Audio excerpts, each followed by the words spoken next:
से मनुष्य योनि में आता है, उसके अंदर भक्ति और जी। निर्मलता का प्रभाव होता है। बिल्कुल गुरु दया, करुणा, शील, क्षमा सभी उसके लक्षण गुण झलकते होते हैं। खाली जी। वो अज्ञान के कारण समझ नहीं पाता था। जी गुरु जी। और थोड़ा सा जब उसे कोई संत का सहारा मिल जाता तो फट से वो पलट जाता। जी। हाँ, ऐसा।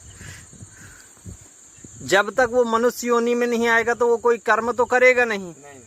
तो इसलिए उसका मनुष्य योनि में ही जन्म, मतलब वो किसी ऐसी योनि से आया है जैसे जो कर्म नहीं कर रही थी। जो मनुष्य योनि में कभी जिसने परमात्मा का नाम नहीं लिया, जी। ठीक है जी। उसे बैक 84 में जाना पड़ेगा। जी। और जो यही उसका दंड है जी। कि फिर 84 को पार करके ही आना है। जी गुरु जी। अगर किसी का कम दंड है जी। तो वो जैसे एक खानी को पार करके आया, जी गुरु जी। या वृक्ष योनि या अंडज योनि या पिंडज योनि, मतलब किसी योनि को एक को पार करके आया या दो को पार करके आया, जितना उसका पाप पुण्य का खेल फंसा होगा जी गुरु जी। उतना पार करके वो लौट जाएगा। जी गुरु जी। लेकिन किसी किसी का तो ऐसा भयंकर होता है जिसे कहते हैं कि आत्मघात का दोष।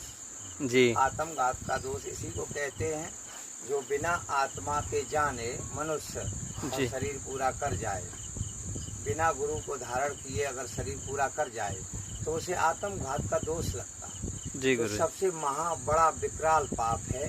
तो उसे 84 से फिर ब्रह्मा विष्णु महेश भी उसकी मदद नहीं कर पाते हैं, भगवान भी नहीं लाचार बचा हो जाते हैं।